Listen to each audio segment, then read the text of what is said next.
Hello ladies and gentlemen, welcome to this. In this video I'm going to review this game here, Resident Evil 7 Biohazard Edition. But before we get into that, of course, a few things. I've changed my review thing, so now I'm going to grade it, but not fucking stupid numerical numbers that are nothing but marketing gimmicks. We've got Amazing, which is like for Last of Us, The Witcher. You have to go out and buy it right now, drop everything, go buy it. Good, buy or wait, I don't know, Far Cry game, Fallout 4. Meh, you know, wait till it's cheap. I don't know really what falls under that category, but we'll soon find out. Bad, which is just don't bother, or maybe if you're a big fanboy of the series or the game or whatever, but you know, it could be a good game. A lot of bad games that I like, so forth, so on. And sucks. Don't waste your fucking time and money. So a lot of games suck, in my opinion. That's that. Also, if you've got Wildlands, let me know what it's like. So I'm on the fence, it looks kind of boring, but if it's good, I'll probably pick it up. So let me know. And get Titanfall 2 and come play it with me on Xbox One. It's cheap at the moment. Right, so let's get into it. Let's get into my review of this game here, which I keep showing the cover of. There you go. How boring.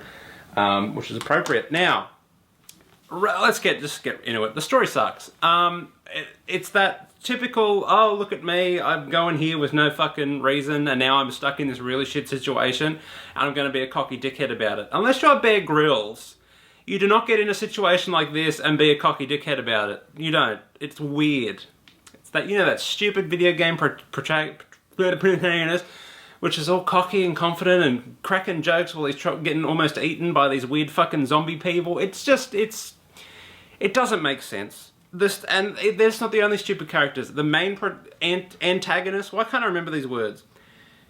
Are that family, right? And they seem like really cool villains to have, but then they're so underdeveloped. It's literally like, well, this guy is the boss for this level and he'll follow you around the house and sometimes he'll fuck you up. The second woman is the same thing and then so forth. So, like, they're so underdeveloped. It's just boring. They just follow you around and they're so slow. You can just run the other way anyway.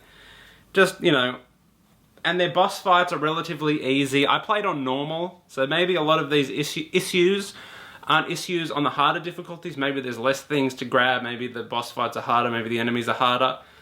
But there's only easy or normal when you first start the game, and I'm not fucking playing this game through again to find out.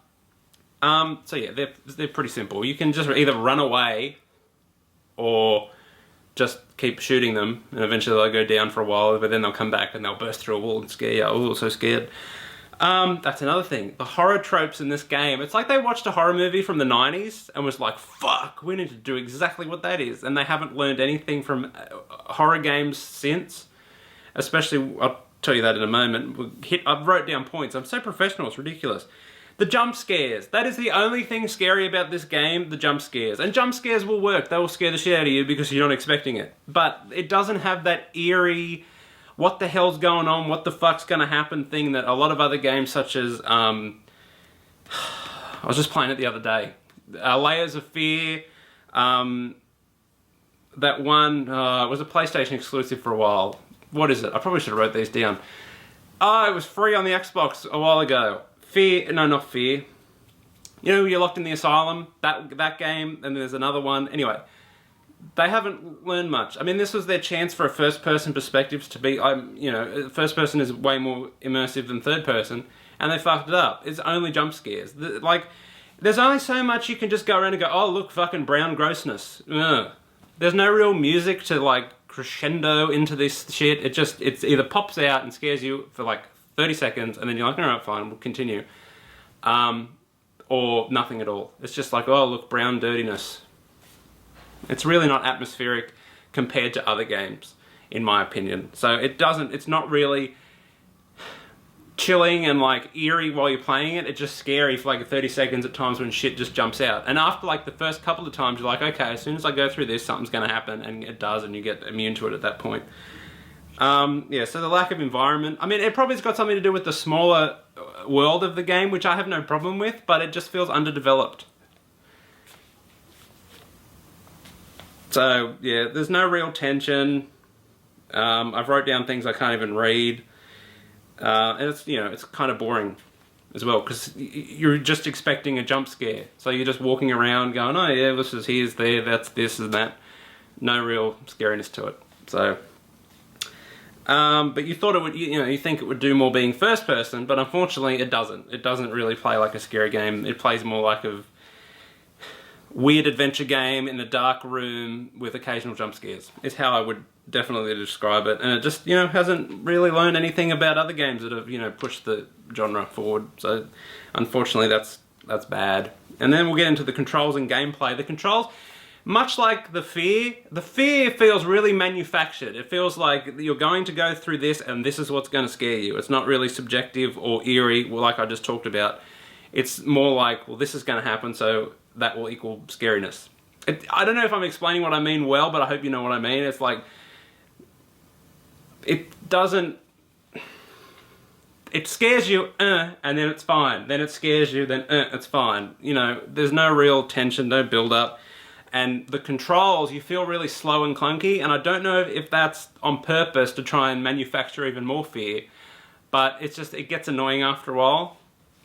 Yeah. And then you got the crap inventory control, so you've got a real-time inventory, so when you go to your inventory, the game doesn't pause, which I'm fine with. Like, that makes sense in a horror game to me, but the controls are just so shit that it's irritating. The D-pad or the thumbstick works very poorly selecting stuff.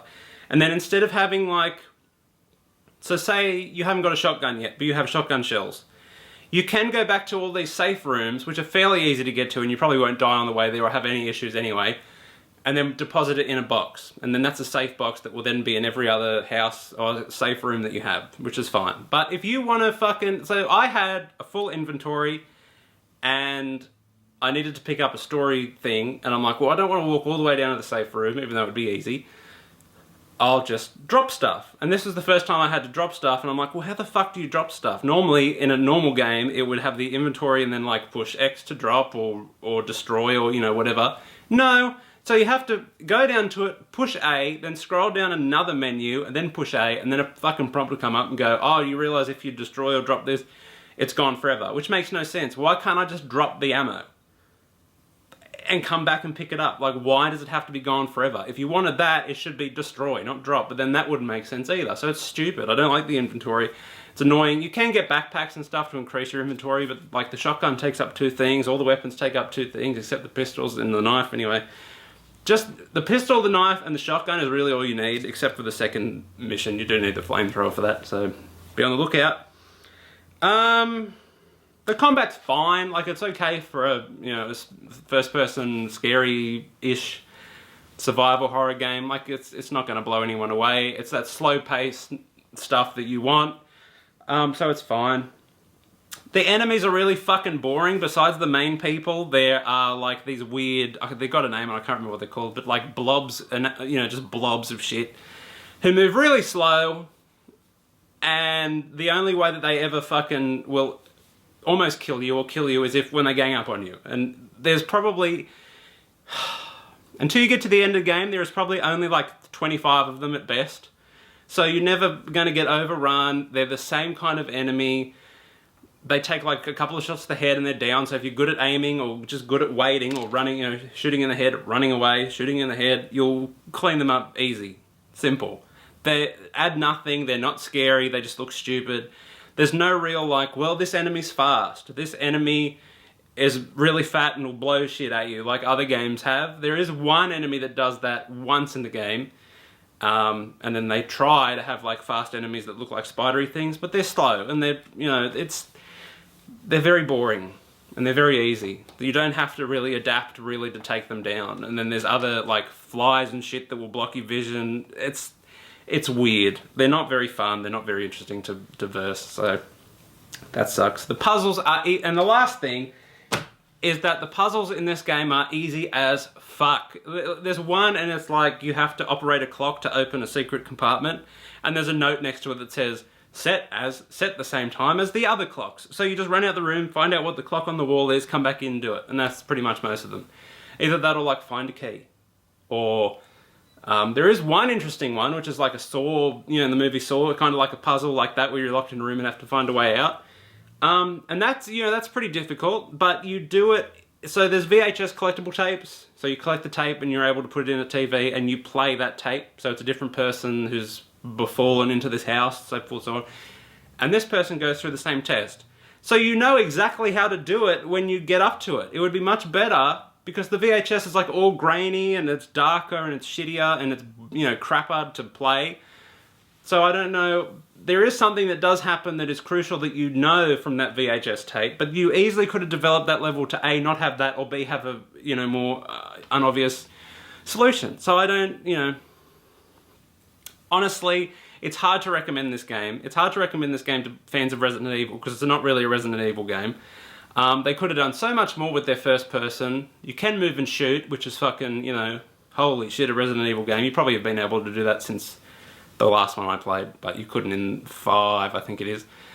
So yeah, they could have done a lot more. They didn't. The scariness seems fucking too contrived and manufactured for it to be organic and actually scary. It's just kind of brown and dirty. The characters are underdeveloped. The story kind of sucks. So yeah, so play it at your own will. This game gets a bad. It's not sucks because there are some competent parts. Like you know, if you do want to, if it does get cheap one day and you want to grab it, go and grab it. So yeah, suck. It's bad. Doesn't suck. It's bad. So until next time, rate, comment, and subscribe. Tell me what you think. Tell me if you agree. Tell me if you disagree. I'm out. Au revoir.